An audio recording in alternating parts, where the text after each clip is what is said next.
अस्सलाम वालेकुम मोअज़्ज़ज़ ख़वातीन व हज़रात, प्रोग्राम हस्बे हाल के साथ मैं हूं आपका मेज़बान अली मुमताज़। नाज़रीन, हुकूमत पंजाब ने फिल्म इंडस्ट्री को सहारा देने के लिए फिल्म साज़ों को 3-3 करोड़ रुपया ग्रांट दी है। अब जिनको ये ग्रांट मिली है वो इसे सराह रहे हैं और जिन्हें नहीं मिली वो इस पर तनकीद कर रहे हैं और इस पर नुक्ताचीनी कर रहे हैं। आइए चलते हैं हस्बे हाल की फिल्म प्रोडक्शन स्टूडियो और देखते हैं कि वहां पर क्या हो रहा है। होना की है अली मुमताज साहब, बस बैठे हैं वेले। ਇਹ ਹਕੂਮਤ ਨੂੰ ਚਾਹੀਦਾ ਸੀ ਨਾ ਜੀ, ਜਦੋਂ ਗ੍ਰਾਂਟ ਦੇਣ ਲੱਗੇ ਨੇ ਤੇ ਵੇਖਣ ਤੇ ਸਹੀ ਕਿਹੜਾ स्टूडियो च असली बंदा और कौन सा नकली है। आप देखे शर्त क्या रख दी जी कि एक फिल्म जिसने कम से कम बनाई है उसको ग्रांट दे देंगे। वो जेड़े सारी जिंदगी दे इत्थे पए पए बुढ़े हो गए ने उन्हां नूं दिओ ग्रांट, उन्हां नूं दिओ पैसा जिन्हां दे पोटियां दे उत्ते फिल्म है, जिन्हां नूं पता है फिल्म बननी किवें में। हीरा साहब, आपके पोडियम पर कितनी फिल्में हैं, कितनी बनाई हैं आपने? लो ਇਹ ਕੀ ਗੱਲ ਕਰਨ ਦੇ ਹੋ ਤੁਸੀਂ ਯਾਰ ਅਸੀਂ ਕਿੱਥੇ ਇੰਟਰਵਿਊ ਦੇਣ ਲੱਗ ਪਏ ਆ ਬਾਈ। ਅਲੀ ਮੁਮਤਾਜ਼ ਸਾਹਿਬ, ਤੁਹਾਨੂੰ ਇਹਨਾਂ ਨਹੀਂ ਪਤਾ 55 ਫਿਲਮਾਂ ਦਾ ਡਾਇਰੈਕਟਰ ਤੁਹਾਡੇ ਸਾਹਮਣੇ ਬੈਠਾ ਹੈ, ਤੁਸੀਂ ਪੁੱਛ ਰਹੇ ਹੋ ਕਿੰਨੀਆਂ ਫਿਲਮਾਂ ਬਣਾਈਆਂ ਤੁਸੀਂ। तो 55 फिल्में आपकी रिलीज हो चुकी हैं? ਉਹ ਬੇਟਾ ਇਹ ਤੇ ਫਿਰ ਕਿਸਮਤ ਦੀ ਗੱਲ ਹੈ ਨਾ, 55 ਫਿਲਮਾਂ ਸ਼ੁਰੂ ਤੇ ਕੀਤੀਆਂ ਨੇ ਨਾ ਮੈਂ। हीरा साहब, आपने 55 फिल्में शुरू की हैं, रिलीज एक भी नहीं की, आपको तो फांसी की सजा होनी चाहिए। मेरा ख्याल दरवाजा बंद कर दईए ते शटर थले सुट दईए, ये तो साडे खिलाफ हो गया भाई। ओ भाई जी देखो, वेखना ही चाहिए कि बंदा हिम्मत करने वाला केड़ा है। हिम्मत कीती है ना, ये तो फिर विच कोई ना कोई ऐसा हादसा हो जाता है कि साडी फिल्म पर्दे तक नहीं पहुंच सकती। वरना असीं शुरू कीतियां ने, मेहनत कीती है, 55 स्क्रिप्ट इथों दिमाग तो सोचे ने। ਇਹਦੇ ਤੋਂ ਤੇ अंदाजा लाओ ना कि किस बंदे का दिमाग चल रहा है। ओ हीरा साहब, इन 55 फिल्मों के स्क्रिप्ट का क्या करना है? अचार डालने जो आपके सिर्फ दिमाग में है, आप उसको देखें, उसकी हालत क्या हो गई है, उसने अपना सब कुछ लुटा दिया है। नहीं अली साहब, इस बेचारे ने तो शुगर हो गई जी, ये तां ही ये हालत हो गई है, वरना ये बड़ा बब्बर शेर फिल्म साज होया जी। अच्छा, सारे 55 चो मेरा ख्याल है घट्टो घट्ट 32 फिल्मां इन्हें शुरू कराइयां जी। बाकी रह गई पैसे लुटान दी गल, ते साडे ते इन्हें एक पैसा नहीं जे लुटाया, हीरोइन दी मां ते लुटाया इन्हें सारा पैसा। ਉਹਨੂੰ ਹੀ ਰੋਟੀਆਂ ਖਵਾਉਂਦਾ ਰਿਹਾ, ਇਹ ਫਿਲਮ ਵਾਲੇ ਦਾ ਧਿਆਨ ਨਹੀਂ ਹੋਇਆ ਤੇ ਫਿਰ ਫਿਲਮ ਨਹੀਂ ਪਰਦੇ ਤੱਕ ਪਹੁੰਚੀ। ਓਏ ਹੀਰਾ ਸਾਹਿਬ, ਤੁਸੀਂ ਜੋ ਕਹਿੰਦੇ ਰਹੇ ਹੋ ਮੈਂ ਉਹ ਹੀ ਕਰਦਾ ਰਿਹਾ। ਉਹ ਮੈਂ ਕੀ ਤੇਰੇ ਕੋਲੋਂ ਬੈਠਕਾਂ ਲਵਾਉਂਦਾ ਰਿਹਾ? ਓਏ ਹੀਰਾ ਸਾਹਿਬ, ਜਿਹਦਾ ਤੁਸੀਂ ਕਹਿੰਦੇ ਹੋ ਕਿ ਇਹਨੂੰ ਰੋਟੀ ਮੰਗਾ ਦੇ, ਮੈਂ ਉਹਨੂੰ ਰੋਟੀ ਮੰਗਾ ਦਿੰਦਾ। ਜਿਹਦਾ ਤੁਸੀਂ ਕਹਿੰਦੇ ਹੋ ਕੋਈ ਬੋਤਲ ਮੰਗਾ ਦੇ, ਮੈਂ ਉਹਨੂੰ ਬੋਤਲ ਮੰਗਵਾ ਦਿੰਦਾ। ਜਿਹਦਾ ਤੁਸੀਂ ਕਹਿੰਦੇ ਹੋ ਕਿ ਇਹਨੂੰ ਕਨਵੈਂਸ ਮੰਗਾ ਦੇ, ਹਾਲਾਂਕਿ ਮੈਂ ਪੈਦਲ ਜਾਣਾ, ਮੈਂ ਉਹਨਾਂ ਨੂੰ ਕਨਵੈਂਸ ਵੀ ਮੰਗਵਾ ਦਿੰਦਾ। ਓਏ ਆਹੋ, ਤੇ ਨਾਲੇ ਵੀ ਦੱਸ ਨਾ, ਸਿਰਫ ਹੀਰੋਇਨ ਵਾਸਤੇ ਕੁੱਕੜ ਮੰਗਾਉਂਦਾ ਰਿਹਾ, ਬਾਕੀ ਸਾਰੀ ਕਾਸਟ ਨੂੰ ਤੂੰ ਨਾਨ ਛੋਲਿਆਂ ਤੇ ਲਾਇਆ। ਇਹੋ ਜੇ ਜੂਸ ਮੰਗਾਉਂਦਾ ਜੇ ਹੀਰੋਇਨ ਵਾਸਤੇ, ਰੱਬ ਜਾਣਦੇ ਜਿਹਦਾ ਨਾਮ ਮੈਨੂੰ ਵੀ ਨਹੀਂ ਆਉਂਦਾ। हाँ, तो आप दोनों एक ही थाली के जटे वटे हैं ना। वो अपनी अयाशी के लिए पैसे लुटाता रहे और आप अपने 4 पैसों के लिए उसे लूटते रहे हैं। ਉਹ ਜਨਾਬ, ਇਹ ਕਿਹੜਾ ਅੰਬਾਨੀ ਹੈ ਜਿਹੜਾ ਮੈਨੂੰ ਲੁੱਟ ਲੈਣਾ ਹੈ? ਹਜ਼ੂਰ, ਫਿਲਮ ਬਣਦੀ ਹੈ ਪੈਸੇ ਨਾਲ, ਪੈਸੇ ਨਾਲ। ਇਹ ਪੈਸਾ ਲਾਵੇ ਤੇ ਫਿਲਮ ਪੂਰੀ ਹੋਵੇ ਨਾ। ਹੀਰਾ ਸਾਹਿਬ, ਫਿਲਮ ਪੈਸੇ ਦੇ ਨਾਲ ਨਹੀਂ ਬਣਦੀ, ਮਿਹਨਤ ਦੇ ਨਾਲ ਬਣਦੀ ਏ। ਅਲੀ ਸਾਹਿਬ ਜਦੋਂ ਫਿਲਮ ਸ਼ੁਰੂ ਕਰਦੇ ਨੇ ਕਹਿੰਦੇ ਨੇ 3 ਮਹੀਨਿਆਂ ਦੇ ਵਿੱਚ ਫਿਲਮ ਬਣਾ ਦਿਆਂਗਾ। ਅੱਛਾ। 3 ਸਾਲ ਦੇ ਵਿੱਚ ਫਿਲਮ ਨਹੀਂ ਬਣਦੀ। ਉਹ ਕਾਕਾ, ਹੀਰੇ ਸੁਪਰ ਹਿੱਟ ਨਾਲੋਂ ਬਹੁਤੀ ਮਿਹਨਤ ਕਿੰਨੇ ਕਰਨੀ ਹੋ? ਆ ਨਿਰਾ ਬਾਹਾਂ ਮਲਣੇ ਤੇ ਮਿਹਨਤ ਕਰਦੇ ਹੋ, ਫਿਲਮ ਉੱਤੇ ਮਿਹਨਤ ਨਹੀਂ ਕਰਦੇ। ਆ ਦੇਖੋ ਅਲੀ ਸਾਹਿਬ, ਇਹਨੂੰ ਹੁਣ ਮੇਰੀਆਂ ਬਾਹਾਂ ਮੱਲਣ ਤੇ ਵੀ ਇਤਰਾਜ਼ ਜੀ। ਉਹ ਭਾਈ ਜੀ, ਪੈਸਾ ਜਿਹੜਾ ਫਿਲਮ ਵਾਸਤੇ ਆਕਸੀਜਨ ਹੁੰਦੀ ਏ, ਜਦੋਂ ਆਕਸੀਜਨ ਹੀ ਰੋਕ ਦਿਓ ਤੇ ਮਰੀਜ਼ ਨੇ ਤੇ ਮਰਨਾ ਹੀ ਮਰਨਾ ਹੈ। ਇੱਕ ਸੈੱਟ ਹਲੇ ਮੇਰਾ ਪੂਰਾ ਨਹੀਂ ਹੁੰਦਾ ਤੇ ਕੋਈ ਨਾ ਕੋਈ ਹਾਦਸਾ ਸੁਣਾ ਦਿੰਦਾ ਹੈ। ਕਦੀ ਇਹਦੀ ਸੱਸ ਹਸਪਤਾਲ ਦਾਖਲ ਹੋ ਜਾਂਦੀ ਏ, ਕਦੀ ਭਰਜਾਈ ਖੁਰੇ ਚ ਡਿੱਗੀ ਹੈ ਜੀ, ਉਹਦਾ ਗੋਡਾ ਨਿਕਲ ਗਿਆ ਏ, ਕਦੀ ਵਨ ਵੀਲਿੰਗ ਕਰਦਾ ਇਹਦਾ ਮੁੰਡਾ ਫੜਿਆ ਜਾਂਦਾ ਜੀ। 2 ਵਾਰੀ ਤੇ ਇਹਦਾ ਮੁੰਡਾ ਮੈਂ ਥਾਣਿਓਂ ਛੁਡਾ ਕੇ ਲਿਆਇਆ। ਐਸਐਚ ਨੂੰ ਮੈਂ ਐਸੀ ਸਟੋਰੀ ਸੁਣਾਈ ਹੈ, ਮੈਂ ਕਿਹਾ ਸੋਹਣਿਆ ਜਿੱਡਾ ਤੂੰ ਪਿਆਰਾ ਹੈ ਨਾ, ਜੈਸੀ ਤੇਰੀ ਸ਼ਕਲ ਏ, ਅਗਲੀ ਫਿਲਮ 'ਚ ਤੈਨੂੰ ਸੈਕੰਡ ਹੀਰੋ ਲੈ ਰਿਹਾ ਮੈਂ। ਐਸਐਚਓ ਨੇ ਦਰਾਤ ਖੋਲ ਕੇ ਵਿੱਚੋਂ ਸ਼ੀਸ਼ਾ ਕੱਢ ਕੇ ਨਾਲ ਆਪਣੀ ਸ਼ਕਲ ਵੇਖੀਏ, ਨਾਲ ਆਰਡਰ ਕੀਤਾ ਮੁੰਡਾ ਛੱਡ ਦਿਓ। तो फिर लिए क्या एसएचओ को फिल्म में? नहीं जी, पैसे लावे तो फिल्म शुरू करा ना। मैं तेन 2-3 बारी किया, एसएचओ ने तेरा मुंडा फिर फड़ लेना, फिल्म शुरू कर ले। रब जानता, मैं जो एसएचओ वेना जीन ते जैकेट पा के फिरन दिया। ਉਹਨੇ ਵਰਦੀ ਪਾਣੀ ਛੱਡ ਦਿੱਤੀ ਏ ਇਹਨੇ ਉਹਨੂੰ ਫਿਲਮ 'ਚ ਨਾਂ ਲਿਆ ਤੇ ਮੈਂ ਤੁਹਾਨੂੰ ਦੱਸ ਦਿਆਂ ਉਹਨੇ ਇਹਦਾ ਮੁੰਡਾ ਵੀ ਫੜ ਲੈਣਾ ਹੈ ਤੇ ਨਾਲ ਇਹਨੂੰ ਵੀ ਫੜ ਲੈਣਾ ਹੈ। देखिए ना जरा, हर चीज आपकी झूठ पर मबनी है। ਤੇ ਹੋਰ ਕੀ ਇਹਨਾਂ ਨੇ ਆਖਿਆ ਸੀ ਕਿ ਸਭ ਤੋਂ ਪਹਿਲੇ ਮੈਂ ਤੈਨੂੰ ਹਕੂਮਤ ਦੇ ਕੋਲੋਂ 3 ਕਰੋੜ ਰੁਪਇਆ ਲੈ ਕੇ ਦਿਆਂਗਾ। ਉਹਨਾਂ ਨੇ ਜਿਨ੍ਹਾਂ ਨੂੰ ਦੇਣੇ ਸੀ ਪੈਸੇ ਦੇ ਛੜੇ ਨੇ, ਇਹ ਇੱਥੇ ਬਹਿ ਕੇ ਰੌਲਾ ਪਾਈ ਜਾ ਰਹੇ ਨੇ। ਸਾਰਾ ਦਫ਼ਤਰ ਵੇਲਾ ਹੋ ਗਿਆ। ਲਓ ਦਫ਼ਤਰ ਵੇਲਾ ਹੋਣ ਦਾ ਜ਼ਿੰਮਾ ਵੀ ਮੇਰੇ ਤੇ ਪਾ ਦੇ।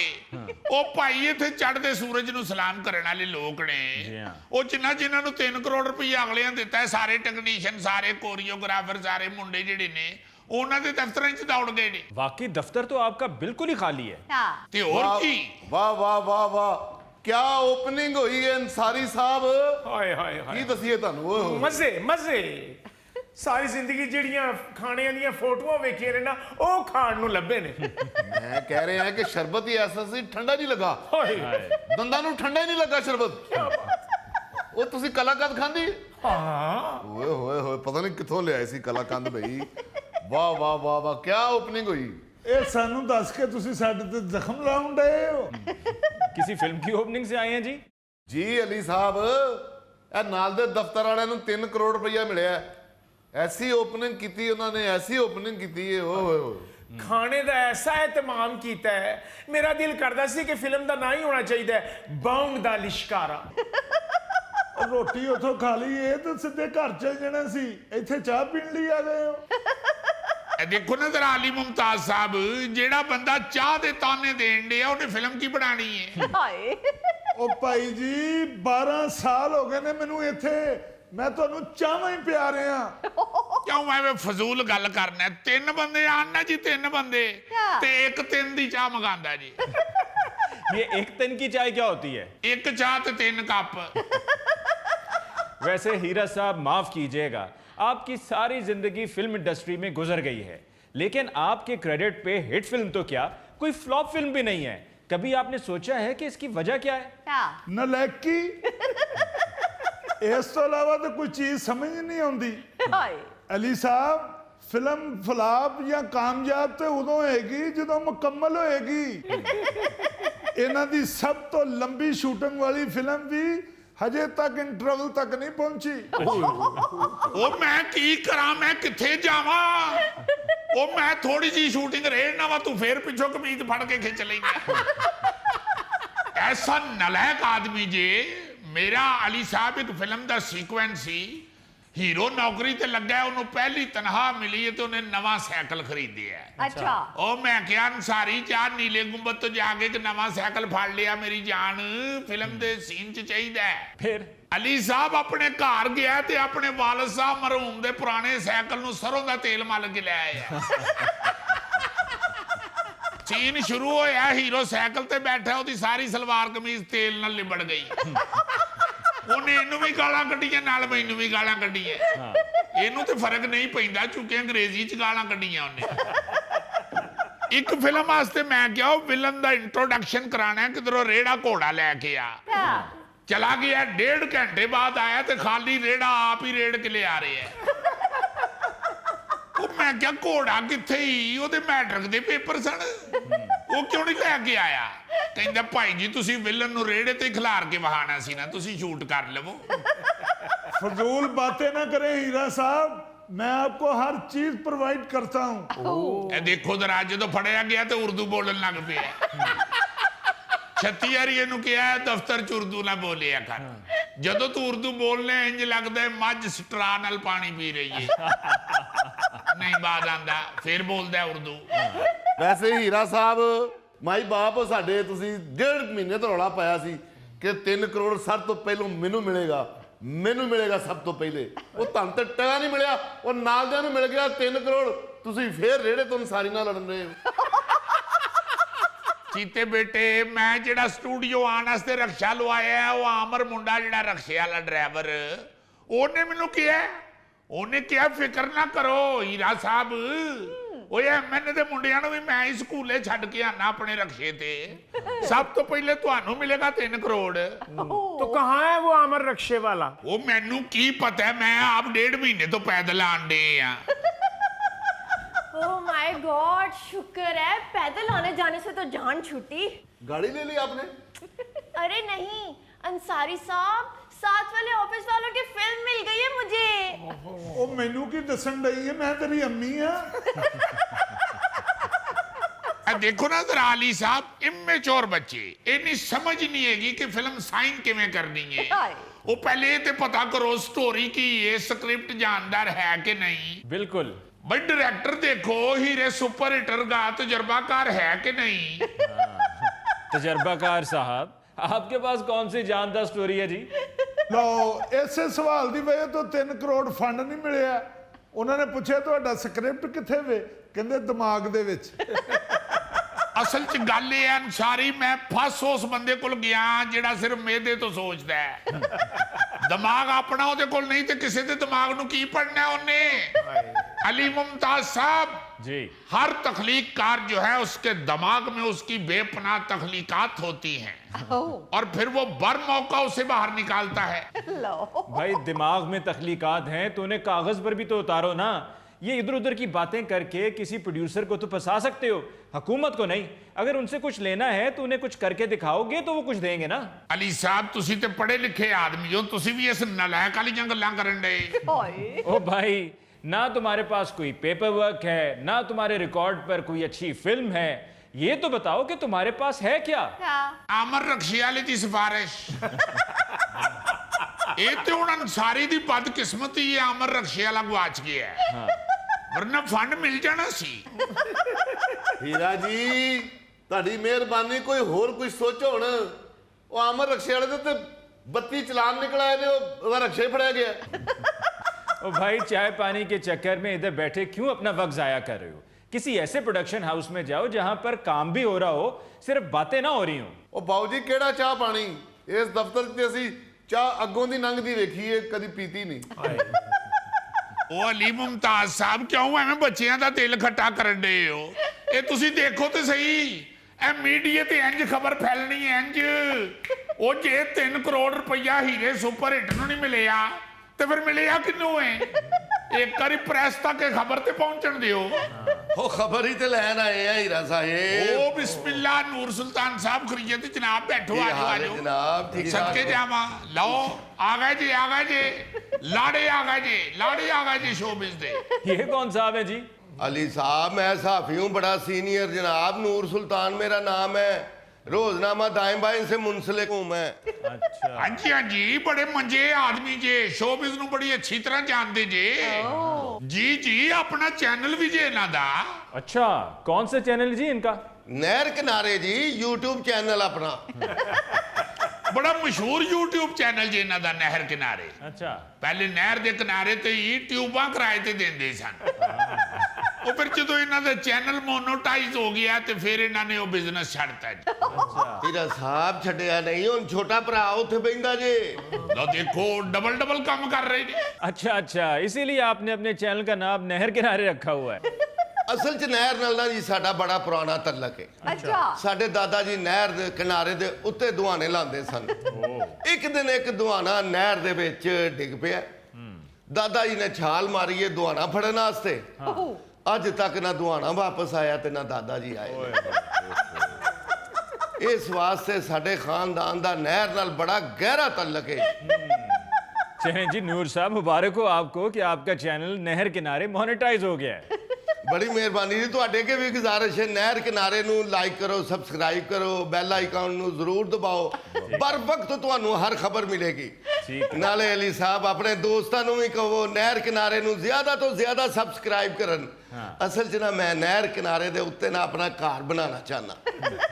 ਨੂਰ ਸੁਲਤਾਨ ਸਾਹਿਬ ਤੁਹਾਨੂੰ ਆਪਣੇ ਚੈਨਲ ਦੀ ਪਈ ਹੋਈ ਏ। ਇੱਧਰ ਵੇਖੋ ਕੀ ਜ਼ੁਲਮ ਹੋਇਆ।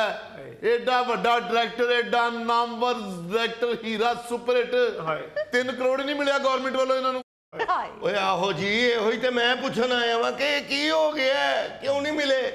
ਜ਼ਰਾ ਇੱਧਰ ਆਓ ਨਾ ਚੀਤਾ ਸਾਹਿਬ, ਉੱਠ ਕੇ ਤੁਸੀਂ। ਨਹੀਂ ਮੈਂ ਠੀਕ ਬੈਠਾ। ਉਹ ਮੈਂ ਇੰਟਰਵਿਊ ਕਰ ਲਵਾਂ ਜਨਾਬ, ਤੁਸੀਂ ਉਧਰ ਹੋਵੋ। ਅੱਛਾ ਜੀ। ਅੱਛਾ ਜੀ, ਇਹ ਦੱਸੋ ਹੀਰਾ ਸਾਹਿਬ ਨੂੰ 3 ਕਰੋੜ ਰੁਪਇਆ ਨਾ ਮਿਲਣ ਦੀ ਵਜ੍ਹਾ ਕੀ ਹੋਈ? ਨੂਰ ਸੁਲਤਾਨ ਸਾਹਿਬ 3 ਕਰੋੜ ਹੀਰਾ ਸਾਹਿਬ ਨੂੰ ਨਹੀਂ ਮਿਲਿਆ। ਉਹਨਾਂ ਨੂੰ ਪੁੱਛੋ, ਮੈਡਮ ਨੂੰ ਤਾਂ ਨਾਲ ਦੇ ਦਫ਼ਤਰ ਵਾਲਿਆਂ ਦੀ ਫਿਲਮ ਮਿਲ ਗਈ ਹੈ। ਹਾਏ। ਅੱਛਾ, ਪਹਿਲੀ ਫਿਲਮ ਮਿਲੀ ਹੈ। बहुत बहुत मुबारक हो। ये साथ वाले ऑफिस से? हाँ जी। क्या रोल है उसमें आपका? मेन कैरेक्टर है। हीरोइन का? यस। अच्छा ये तो बताएं, हीरो कौन है आपके साथ? नया लड़का है और बहुत क्यूट है। Oh good. और डायरेक्टर कौन है? बहुत बड़े डायरेक्टर हैं, उनकी तो पहले वाली फिल्म भी बहुत सुपर हिट गई थी। ਉਹ ਪਹਿਲੀ ਹਿੱਟ ਹੋਈ ਸੀ ਨਾ, ਇਹ ਵਾਲੀ ਉੱਡ ਜਾਣੀ ਹੈ। नूर सुल्तान साहब, पहले हीरा सुपर हिट का तो रोना सुन लीजिए। जी जी जी, कहना क्या चाहते हैं आप हीरा साहब?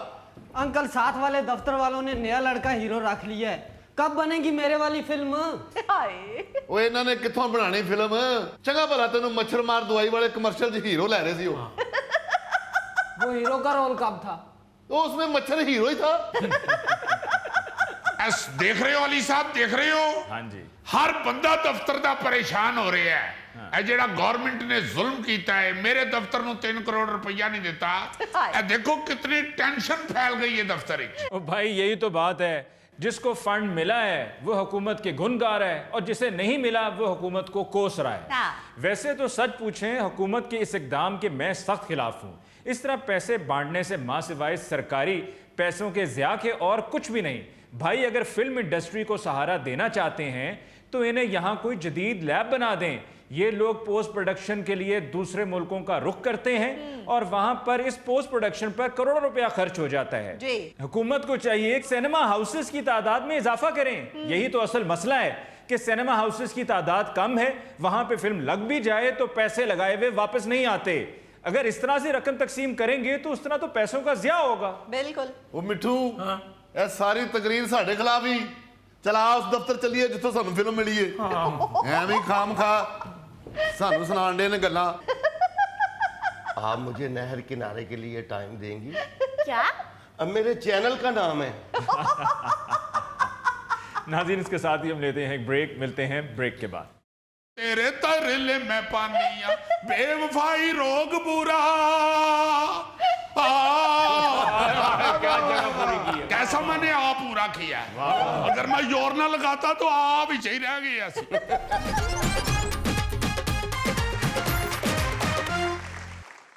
नाज़रीन, पेशे खिदमत है आज का खबरनामा। नायरीन, शायर ने इशारों कनायों में मर्द हयरात को समझाने की कोशिश की है। शायर कहता है, एवें ते नहीं डोला तेरे पीछे पीछे आनिया, होके मजबूर तेरे तरले में पानिया, इश्क दा रोग बुरा, इश्क दा रोग बुरा तैनू समझानिया वे सोहणिया दिल दा मामला वे, हीरिया दिल दा मामला वे। यार इसमें शायर अशारों कनायों में क्या समझा रहा है भाई? ये अभी आप मिर्जा साहब खबर सुनेंगे तो आपको समझ आ जाएगी। चीन में एक बेवफा शौहर को रंगे हाथों पकड़ने के लिए बीवी चलते ट्रक के पीछे लटक गई। ट्रैफिक पुलिस ने ट्रक रोककर ड्राइवर को गफलत बरतने पर 200 युआन जुर्माना और खातून को जिंदगी खतरे में डालने के जुर्म में पुलिस के हवाले कर दिया। गाना तो थोड़ा सा चेंज करना बनता था। एवें ते नहीं डोला तेरे ट्रक पीछे आनिया, होके मजबूर तेरे तरले में पानिया, बेवफाई रोग बुरा। कैसा मैंने आ पूरा किया है। अगर मैं जोर ना लगाता तो आ भी चाहिए रह गया सी। बस तुम यहीं से बच जाते हो कि पूरा कर देते हो। अगर जेम्स बॉन्ड छलांग ना लगाता ना तो पूरा नहीं होना था। जो बंदा बेचारा ना गाने जोगा हो, फिर छलांगा छलूंगा ला के काम पूरा कर। हयूर अली साहब जी, ये तो नॉन सीरियस लोग हैं। आप माशाल्लाह सीरियस भी हैं। आपको मोहतात रहने के लिए ये वाकया सुना रहा हूँ। अच्छा। चीन का ये वाकया है जी। वहां एक खातून को शक था कि उसका ट्रक ड्राइवर शौहर उसके साथ बेवफाई कर रहा है। अच्छा। बीवी ने 2-4 दफा इशारों कनायों में शौहर से पूछा भी है कि तुम अब मुझसे प्यार नहीं ना करते, मैं अब तुम्हें अच्छी नहीं ना लगती, अब तुम मुझे घुमाने भी नहीं ना लेके जाते, ना ही शॉपिंग करवाते हो, ना ब्यूटी पार्लर का खर्चा देते हो। लेकिन शौहर जो है वो, आपको पता है शौहर होता ही चालाक है। शोहर जो है ना उसका निकनेम चलाक होना चाहिए। जो हुआ ही शोहर, तो शोहर तो चालाक ही हुआ ना। जी जी, यू आर राइट। शोहर ने ना जी आगे से बड़ी मासूमियत के साथ ये कह के तो टाल दिया कि तुम्हें पता है मैं मसरूफ बहुत होता हूँ, ट्रक चलाना को आसान काम नहीं है। उत्ते मालका ने मेरी ड्यूटी भी बहुत बढ़ा दी, मेरे को टाइम नहीं होता, लेकिन मैं तो तुम्हें बहुत शॉपिंग कराना चाहता हूँ, मैं तो 24 घंटे तुम्हारे साथ फिरना चाहता हूँ। बहुत मेरा दिल करता है कि हम किसी दिन जाएं ग्वादर की तरफ सैर करके आए, या सकरदू जाएं, वहां पे जाके किसी होटल में ठहरे जाके झील के किनारे। तो उनको शक पड़ा कि इन्हें तो पैसे नहीं जिन्हें मैनू ख्यालों च फराउंडे है। वो दिल से नहीं मानी, उसने फिर फैसला किया जब ये घर से निकलेगा तो मैं इसके ट्रक के पीछे लटक जाऊंगी और देखूंगी ये किधर को जाता है और किससे मिलता है। यार जेम्स बॉन्ड, ये तो उसने बड़ा रिस्क लिया है, लच्छो बांदरी की तरह ट्रक के पीछे लटक गई। थैला साहब, बांदरी का जिक्र तो आप मेरा ख्याल है कजन के तौर पे कर रहे हैं, मगर असल बात यह है कि अगर औरत के दिल में वसवसा पैदा हो जाए तो फिर इतनी जल्दी वो जाता नहीं है। बस फिर एक दिन जब शौहर घर से निकला ना जी काम पे जाने के लिए, जी जी, तो बीवी ने हिसाब लगा लिया कि आज बड़ा तैयार श्यार होके गया है, अच्छा, आज लाइमन मेरी वो सौकन कुल जाएगा, क्योंकि रोहिते मुंह ते छटा मार के निकल जाता है। आज बड़ा तैयारी करके जा रहा है, मेरा मतलब है चलाना है ट्रक के, तैयारी है जेड़ी यूनिवर्सिटी जाने वाली हुई, शैंपू शूंपू भी इन्हें किया, एक परफ्यूम भी लाया इन्हें, ये गल की है। बस फिर शक्को शुबा लेके वो खतून अपने शोहर के पीछे निकली है। अब ये कोई फिल्म का तो सीन नहीं था कि उसे फौरी तौर पे कोई टैक्सी मिल जाती या चलते हुए रश्के को हाथ दे के कड़प्पा मार के बीच में बैठती और ट्रक के पीछे लग जाता। इसलिए खतून अचानक दौड़ लगा कर ना जी चलते हुए ट्रक के पीछे लटक गई। शौहर बेचारे को ये पता ही नहीं लगा कि मेरी बीवी जो है वो मुझ पे इतना शक करती है कि बूहे खुले छड़ के बच्चे घर छड़ के ट्रक पीछे लटकी। यहाँ ये भी देखे कि पुराने लोग तो कहा करते थे ना यार मेरी बीवी मेरे पीछे पई है। इस वाक़े के बाद अब लोग कहा करेंगे यार मैं की करा मेरी बीवी मेरे पीछे लटकी। वो ट्रक जा रहा था, खतून पीछे लटकी हुई थी, ट्रैफिक पुलिस वालों की एकदम नजर पड़ी ट्रक के पीछे। अच्छा, पहले तो उन्होंने समझा कि यार कई लोग ट्रक पीछे लाले तावला ईसा खेलवी की फोटो बनाते हैं, ये मेरा ख्याल है को रोमांटिक सा ट्रक ड्राइवर है, इसने खतून की फोटो बनाई है।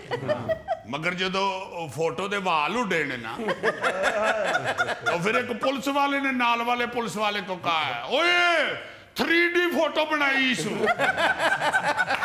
वो देखो फोटो के वाल भी उड़ रहे हैं। जो कोल होए ने तो फिर खतून ने अंज मुड़ के वेख्या तो ट्रैफिक पुलिस दियां चीकां निकल गई। उन्होंने फटाफट गए होकर ट्रक रोका है। पहले तो बंदे को समझ नहीं आई ड्राइवर को कि मुझे रोका क्यों है, मैंने कोई वायलेशन नहीं की, व्हाट इज दिस। लेकिन ट्रैफिक पुलिस वालों ने जब पीछे से खतून को उतार के ड्राइवर के सामने किया तो इसके तोते उड़ गए। और तुहानू पता तोते एक बारी उड़ जान तो मुड़ के फड़े भी नहीं जाते। मैं कहना बंदे दे तोते उड़ जान ना तो मुजफ्फर वर्गा मुंह होता लो जी, पहले तो जो ड्राइवर था खामद यानी उसने खतून से पूछा कि तू पीछे लटक के की कर रही है भाई, मैं तो तेनू घर छड़ के आया सा। लेकिन पुलिस वालों ने कहा कि फिलहाल हमें पूछगिछ करने दो। खमोश, तुसी दोवें जिहड़ा अपना पर्सनल झगड़ा है ना घर जाके कर लेना। फिर थोड़ी सी उन्होंने इन्वेस्टिगेशन की तो फिर पता चला कि माई होरी जेड़े ने ड्राइवर दी बीवी ने, और इन्हां दे जेन च कोई शक शुबा सी कि मेरा खावंद जेड़ा है किधरे होर जा रहा है। इस गल्लों उन्होंने खावंद दबोचने के लिए ये रिस्क लिया और ट्रक के पीछे लटक गई। लजी ट्रैफिक पुलिस ने सबसे पहले तो ड्राइवर को गफलत बरतने पर 200 युआन जुर्माना किया और चलान की पर्ची उसे दी। फिर उन्होंने जो खतून थी ना जी उसे थाने ले गए और उन्होंने क्या कर लो जी ट्रक पीछे लटक के सफर कर रही सी, इनू हवालात च बंद। यार ट्रक के पीछे लटकने पे क्यों जुर्माना कर दिया पुलिस ने? ये कोई इतनी बड़ी बात तो थी नहीं। वो चाइना दी पुलिस सी मिर्जा साहब, मुरीद के दी पुलिस नहीं सी। वहां पे ये बहुत बड़ा जुर्म है इतने इतने मौजा लगियां ने ट्रक के पीछे लटक के कराची भी टुर जाते हैं हाय अच्छा आपको एक और हैरानकुन बात बताऊं जी उन्होंने खतून को ये भी कहा कि खतून इंतहाई खुशकिस्मत है कि ये जिंदा बच गई है हाँ जी क्योंकि अगर इनके शौहर ने ट्रक ज्यादा स्पीड से चलाया होता या किसी खड्डे में लगता ट्रक तो ये पीछे से गिर भी सकती थी बिल्कुल इन्होंने अपनी जान खतरे में डाली है इसलिए इसको सजा होनी चाहिए सही मगर मेरा मुखबर एक और बात बताता है जी कि ये जो खामन था ना ट्रक ड्राइवर इसने 200 युआन तो ट्रैफिक पुलिस को जुर्माने के दिए जी साथ उसने 200 युआन उनको इनाम भी दिया अच्छा। कि ताड़ी बड़ी मेहरबानी तुसी मेरी जान बचा ली हाय क्योंकि मुखबर बताता है कि वो वाकई अपनी गर्लफ्रेंड को मिलने जा रहा था जेम्स बॉन्ड जब बीवी इन्वेस्टिगेशन पर उतर आए ना तो वो बड़े बड़े रिस्क ले लेती है हाँ जी अल्लाह खैर करे मेरा ख्याल है अली मुमताज भी बेचारा किधरे भुगत चुके हैं नहीं बात वैसे अमान से 16 ने सही की है बड़ी बड़ी खतरनाक वाकयात पाए गए हैं जी इंडिया की रियासत जो है ना जी तेलंगाना जी उसमें तो एक बीवी ने अपने शौहर को पकड़ने के लिए 3 रातें एक बरगद यानी बोर्ड के दरख्त पे गुजार दी थी अच्छा उसे अपने शौहर पे शक था कि वो जब भी घर नहीं ना आता हाँ। तो लाजमी अपनी किसी गर्लफ्रेंड को मिलने जाता है हाय उसने पीछा करके मालूम किया उसका शौहर महीने में 2-3 बार शहर से बाहर एक बस्ती में किसी से मिलने जाता था अच्छा उसने घर का एड्रेस नोट कर लिया सही लेकिन अपने शौहर की निगरानी की कोई तरकीब नजर नहीं उसे आई फिर उसने गांव के रास्ते में एक बरगद का दरख्त था अच्छा जिस पे बच्चों ने टाट का चूल्हा नहीं बांधा होता हाँ जी, हाँ जी। उस खतून ने अपने शौहर को पकड़ने के लिए 3 रातें ना जी उस बरगद के दरख्त के ऊपर एक चूल्हा सा बन के ना तो उसमें बैठ के चूंटे लेती मगर यहाँ भी बेचारी बीवी जो है वो नाकाम लौटी हाय क्योंकि उसने शौहर को तो नहीं पकड़ा अलबत्ता 3 रातें घर से बाहर रहने की वजह से ना जी शौहर ने उन्होंने ओ कुटिया फड़ के ओ कुटिया कर रहे रब दा ना जब मामला पुलिस के पास पहुंचा ना तो उत्थे जाके खतून ने गल खोली कि मैनू इहदे ते शक सी ते मैं उस दरख्त दे उत्ते झूटे लैंदी रही जेम्स बॉन्ड मेरी बीवी को भी मुझ पर शक था ये पहली बात ही गलत है तुझ पे शक था तेरे ते कोई यकीन नहीं करता वो शक करन नहीं मैं जब परफ्यूम लगाता था 2-3 दिन में गायब हो जाता था अच्छा मैं क्या रे कहने लगा कि मैं परफ्यूम लगाता था तो उसका भी कोई असर नहीं था यार वो शक करती हुई मेरे पीछे निकली मुझे पता चल गया और मैं सीधा मस्जिद चले गया लो ये भी तो बताओ ना भाभी ने फिर भी इसको मारा क्यों ये सुबह 11 बजे मस्जिद में चला गया था हाजिर इसके साथ ही हम लेते हैं एक ब्रेक मिलते हैं ब्रेक के बाद यूक्रेन ਦਾ ਵੀਜ਼ਾ ਆ ਰਿਹਾ ਸੀ ਇਹਨੂੰ ਇਹਨੇ ਠੁਕਰਾਤਾ ਇਹਨੇ ਕਿਹਾ ਨਹੀਂ ਮੈਂ ਆਪਣੇ ਮੁਲਕ 'ਚ ਮਿਹਨਤ ਕਰਾਂਗਾ यूक्रेन के पहले बम चलन डे ये बेचारा तो जितना कमजोर है ये को ते छुरली चले ने बेहोश हो जाना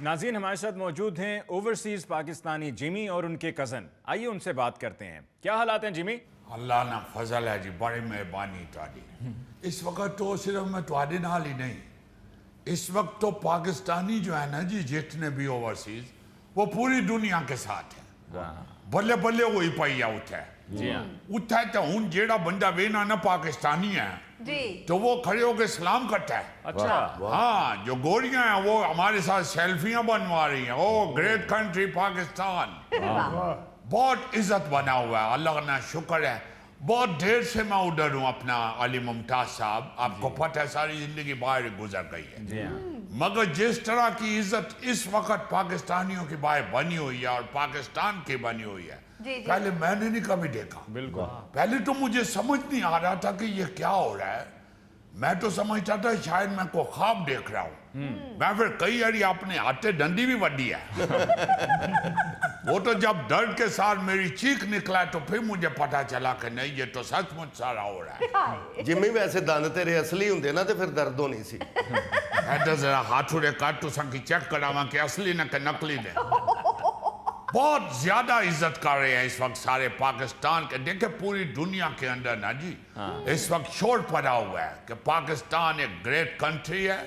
ये वो लोग हैं, ये हमारा जो चीफ ऑफ आर्मी स्टाफ है फील्ड मार्शल आसम मुनीर साहब जी, बड़ा उनका दबदबा बना हुआ है, बड़ी इज्जत बनी हुई है। लोग कहते हैं कि यार इन लोगों ने वजीर आजम शहबाज शरीफ ने और इन फील्ड मार्शल ने जो दुनिया के ऊपर इतनी बड़ी टेंशन बनी हुई थी इस वक्त, ये ईरान की और ये इसराइल और अमेरिका की जंग वाला, ये पाकिस्तानियों ने इनके लीडरों ने इधर रुकवा के तो कमाल कर दिया है। इस वक्त बहुत इज्जत कर रहा है पाकिस्तान की। यार मैं ही ते आखना पे जिमी जे इज्जत पाकिस्तान की बनी हुई है ते इसे हल्ले गुल्ले च मिकी ते अपने भतीजे की ले जा लंदा।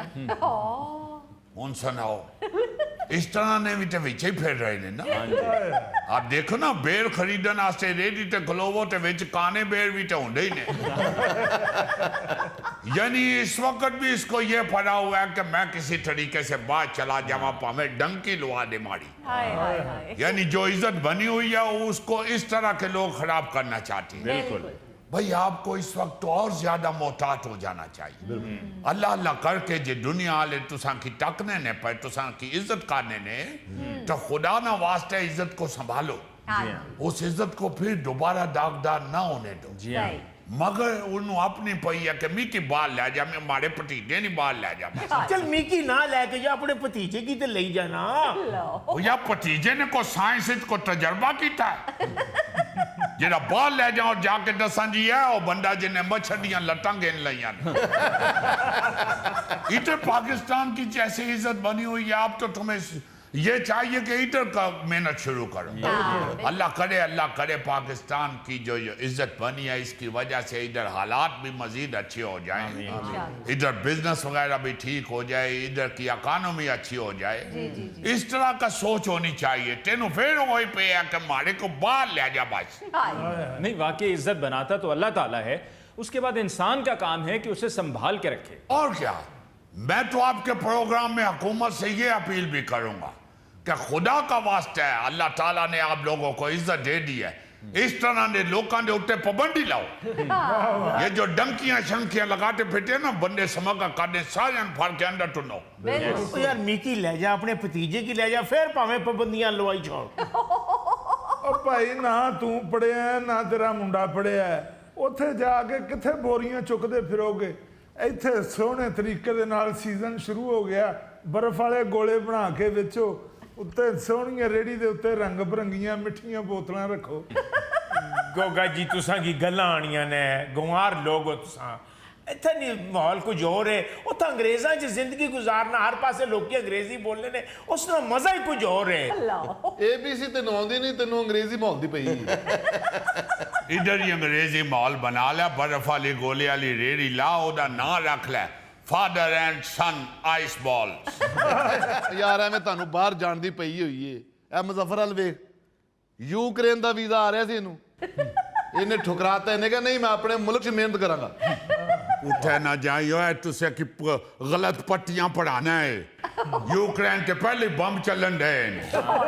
ये बेचारा तो जितना कमजोर है ये को छुरली चले ने बेहोश हो जाना है। यार तुम्हारे दिमाग में अभी तक यही फंसा हुआ है कि बाहर जाना है और खुद भी जाना है और बेटे को भी लेकर जाना है। अली मुमताज साहब तुसा ना भतीजा हाले तक इतने सेट पे नहीं होना, तो क्या करिए फिर? यही बेइज्जती वाला काम इन लोगों ने किया। जेड़ा बंदा इथे कख नहीं करना ना, वो कहने ने इसने इथे सेट नहीं होना, इसकी बाहर भेज दो। इन्हें इथे कुछ नहीं करना, इसकी बाहर भेज दो। और जिन्हें इथे कुछ नहीं करना, बाहर जाके उन्हें केड़ा चंद चाल लेना।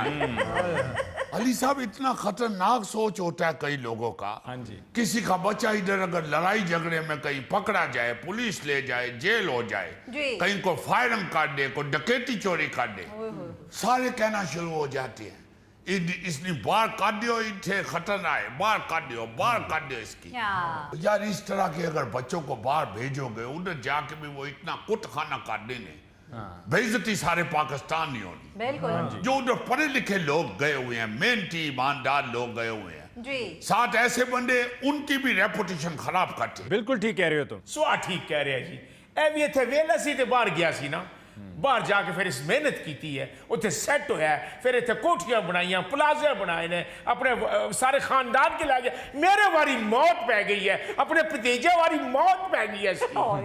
वो जेड़ा मैं प्लाजा बनाया ना, हाँ। अल्लाह ना करे किधरे जल्जले चो डिगा ना ते मेरी दुआ है ओदे थल्ले तू आवे। यार जिम्मी भाई की जुल्म कर रहे हैं यार, एडे महंगे प्लाजे थल्ले किनू दे रहे हैं? बड़ा आपस जब का- मैं बाहर गया था ना, ये जो ताना देता है, हाँ। अली साहब ऐसे देखा गया। मैंने इधर पहले अपनी डिग्री पूरी की है, फिर मैंने नेट पे देखा, उस वक्त जो बाहर डिमांड थी, वर्क परमिट पे मैं बाहर गया, मुझे वर्क परमिट इधर अल्लाह के फजल से इधर ही मिला है। अच्छा। फिर मैं गया, मैं जॉब पे गया था। सही। ये लोग जो है ये कहते हैं कि बेशक डंकी ला के टूट जाओ, बेशक खज्जल खुज्जल हो के पहले तुर्की जाइए, फिर आगे निकल जाइए, फिर उधर की जाइए, फिर उधर की जाइए, किसी ना किसी तरीके नाल बेशक टांगे दे उत्ते भाके असां की बाहर कर दियो सारे। यार इस वेले ते पाकिस्तानी बल्ले बल्ले होई हुई है। और यारा जेडी बल्ले बल्ले होई है, और इस तरह दी हरकतां क्यों करिए कि बल्ले बल्ले वापस हो जावे। यार बात तो उसकी ठीक है, इज्जत बनानी चाहिए या इज्जत बिगाड़नी चाहिए? इसका की कोई इज्जत नाल कोई सरोकार नहीं है, इसकी सिर्फ ये है कि बात चले जाइए, ऐसी भी अमीर हो जाइए। खुदा ना खौफ खा यारा, क्या करने हो? पैसा सिर्फ देख के तो बंदा गलत काम करे, इसको समझ नहीं आती है। बिल्कुल सही कह रहे हो जिमी, बिल्कुल ना इसे लेके जाना। तेरी मेहरबानी है, मेरा कुछ कर दे। और यार तुसा लोगों की क्या चाह चढ़े ने बाहर जाने ने? जी मैं तुसा नहीं पता, जिस वेले बंदा बाहरों आना है, सारे रिश्तेदार जेड़े नाराज होने ने वो भी एयरपोर्ट की आने ने, हथा की चुक के लेके जाने ने घरा की। इतना कोई चोरी कर फड़िया जा, जब जेल तो बाहर आएगा तो सारे रिश्तेदार तुसा खिलाएगा। यार ना तुम्हारे पास कोई हुनर है, ना तुम तालीम याफ्ता हो, उधर जाकर आखिर करोगे क्या? अली भाईजान बंदा एक बारी पहुंच जावे बस, फिर कुछ ना कुछ काम करन लग पैना है। हाँ, फराड करन लग पैना। एटीएम ने फराड करने ने, कार्डा ने फराड करने ने, और कुछ नहीं तो चलो सोशल ते मिल ही रहा होना है, गवर्नमेंट चलो बेनिफिट ते मिल ही रहे होने ने। वेले बह के उठे बेनिफिट खान दा मतलब है दुरफिट। ओ यार मेरी फेसबुक ते गोरी फ्रेंड बन गई सी, उन्हें मैनू कई बारी आख्या है कि जे तू चाहना है तो मैं तेनू अमेरिका बुला लेनी आ, मैं नहीं गया। वेल डन, तू नहीं ना गया, उन्हें फिर उठो ही को पर्शियन बिल्ली खरीद ली। ओ नहीं भाई, वो मेरे नाल शादी करना चाह रही सी। ठीक है, ये भी तो दसना जिम्मी भाई नु कि वो 60 साल दी सी। 60 सालानी औरत को अकल नु हाथ मारो है, इतो तू इतना खर्चा करके उधर जाना सी, उसके साथ शादी करना था, दूसरे दिन ही तेरे मुंह मां जी निकल जाना। उन्हें तीनों फौरन वापसी वाले जहाज से बहा के वापस भेज दिया। वैसे मजाक से हटके हमारे ओवरसीज पाकिस्तानीज के लिए ये मौजूदा वक्त बड़ा सेंसिटिव है। हमें चाहिए कि हम अपनी आदतों को बदलें। दौर क्या, मेरा मतलब है कि अल्लाह अल्लाह करके अगर तुसा की कोई इज्जत बनी है, लोग इज्जत की निगाह से देख रहे हैं, तो भाई अब बहुत ज्यादा मोहतात हो जाओ। देखो ना जरा, कई सालों से वहां बेइज्जत होते फिर रहे इस तरह ने वेले लोग। काम वाला बंदा तो अली साहब जहां भी होगा इज्जत के साथ रहेगा, मगर जो लोग वहां वो वाले गए हुए हैं जिनके वालिदैन ने कहा था इन्हें इतने कुछ नहीं करना, इसकी बार पे जो वो उठे तो पहुंच गए ने, हुन उठों दी हुकूमत सोच रही है कि इन्हें इतने बाज नहीं आना, इन्हें इथों कड्डो। इस तरह के जाहिल बंदे जी हैं ना, हर वेले गलत काम ही सोचने रहने, जाना भी गलत तरीके नाल है, उठे भी गलत काम नाल पैसा कमाने। मगर आप ये देखो कि जिन लोगों ने, पाकिस्तानियों ने बाहर जाके मेहनत किया है और एक अपना उधर मकाम बनाया है, एक जगह बनाई है अपनी, यार साथ उनकी इज्जत भी तुम लोग खराब करते हो। वो बेचारे भी उधर शर्मिंदा हो रहे होते हैं। और आपको मालूम होएगा अल्लाह के फजल करम नाल उठे ही ऐसी ऐसी जगह पे पाकिस्तानी बैठे, तो की क्या पता है। हाँ जी, कई उधर कई शहरों के मेयर हुए हैं पाकिस्तानी लोग। अभी भी आप देखो कितने सारे लोग उधर इलेक्शन जीत के तो सीटों पे बैठे हुए हैं पाकिस्तानी। आपको चाहिए कि अपनी इज्जत में इजाफा करो। मिकी लहजा तो साना भतीजा जाना चाहना है, उसकी लहजा। ओ कादे लई बाहर जाना है यार, इत्थे ही रह, आप ही टाइम आ ही जाना है। 200-400 बंदे ने तेन मोढ़िया ते चुक के लै जाना। नाज़रीन, इसके साथ ही हम लेते हैं एक ब्रेक, मिलते हैं ब्रेक के बाद। ਦਾਦੀ कहती थी कि ये ते मेरा जहेज दा बेड है ਹਾਏ ਜਿੰਨਾ ਮਰਜੀ ਤੁਸੀਂ ਉਹਨਾਂ ਨੂੰ ਕਹੋ ਕਿ ਦਾਦੀ ਅੰਮਾ ਤੁਹਾਨੂੰ ਨਵਾਂ ਬੈੱਡ ਲਿਆ ਦਿੰਨੇ ਆ ਖੁਦਾ ਦਾ ਨਾਂ ਜੀ ਉਹ ਕਹਿੰਦੇ ਤੇ ਨਾ ਪੁੱਤਰ ਮੈਂ ਇਹਦੇ ਤੇ ਹੀ ਸੌਂਦੀ ਆ ਤੇ ਮੈਨੂੰ ਨੀਂਦਰ ਆਉਂਦੀ ਹੈ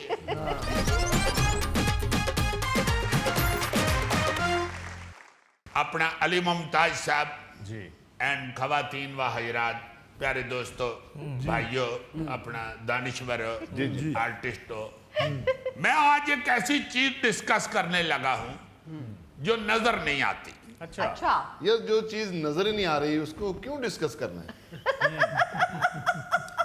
यार गौरी नजर तो तू भी नहीं आंदा, तेन डिस्कस करनी है ना चीज बेशक वो नजर नहीं आती ਜੀ मगर सिद्धा आपके दिल पे वार करती है। यस, ਵਾਹ आपका ऐसे एकदम ध्यान पड़ा होगा कि शायद मैं मोहब्बत इश्क का डिस्कस करने लगा हूं। नो, मेरे आज का टॉपिक है खुशबू, ਵਾਹ ਜੀ ਵਾਹ यानी महक। ਮਹਿਕ हाय हाय हाय हाय, आप सारी जिंदगी ना जी कुछ खुशबुएं अपने जहन में, अपने दिल में लेके फिर रहे होते हैं। ਹਾਂ ਜੀ वो आपको कहीं भी नाक तक पहुंचे ना जी, तो आपको कभी अपना बचपन याद आता है, कभी स्कूल याद आता है, कभी बिल्कुल। पुराना घर याद आता है। होए होए होए, मसलन जैसे बारिश होती है ना जी, हाँ जी, तो जब मट्टी गीली होती है तो उसकी खुशबू इंसान को सीधा अपने बचपन में ले जाती है, ਬਿਲਕੁਲ ਸਹੀ क्योंकि हमारे बचपन में बच्चों का रिश्ता मिट्टी से बड़ा मजबूत होता था। जी जी हम लोग तो खेलते ही मट्टी में थे। और भी बहुत सारी खुशबुएं हैं जिनका मैं अभी जिक्र करूंगा, मगर ये बताने के लिए कि बात मैं क्या करने लगा हूं, जब भी मट्टी की खुशबू आती है ना जी, जी हमें अपना बचपन याद आ जाता है। हाँ जी। होए होए। फिर हम सिर्फ बारिश में ही नहीं मट्टी की खुशबू सूंघते थे, हम जो पुराने कच्चे घरों में रहने वाले लोग हैं, जी, जी। जिनके सेहन कच्चे हुआ करते थे खास तौर पे, हाँ जी वो रात को सोने से पहले ना जी गर्मियों में जी जी सेहन में पानी छिड़का करते थे, अच्छा गर्मी को कम करने के लिए। सही। बाकायदा पानी का तरौंका लगाते थे, छिड़काव करते थे।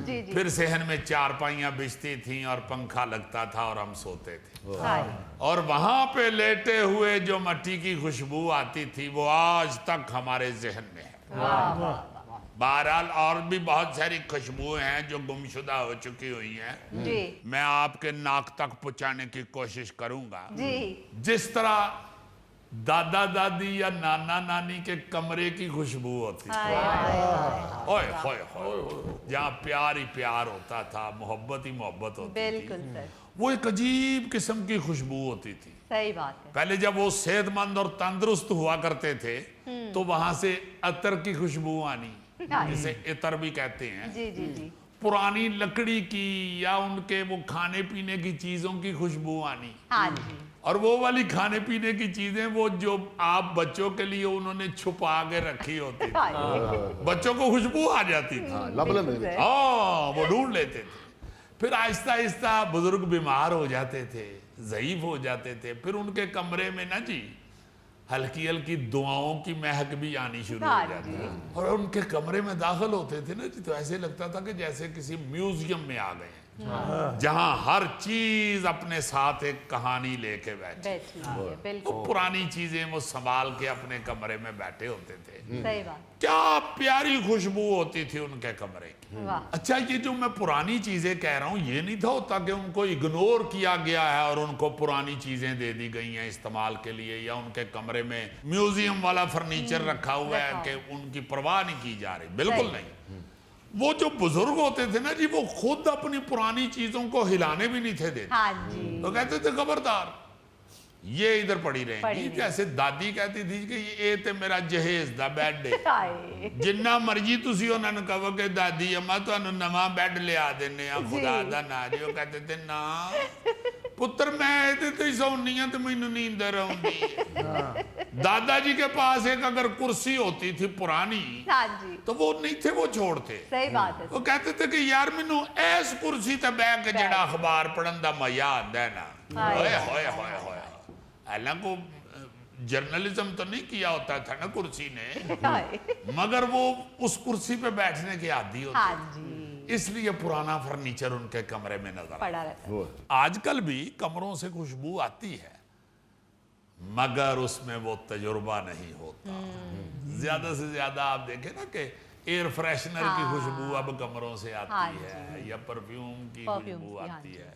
आप उसमें यही कंफ्यूज हो रहे होते हैं एयर फ्रेशनर की खुशबू सूंघ के कि ये गुलाब की है या लीमू की है या मोतिये की है।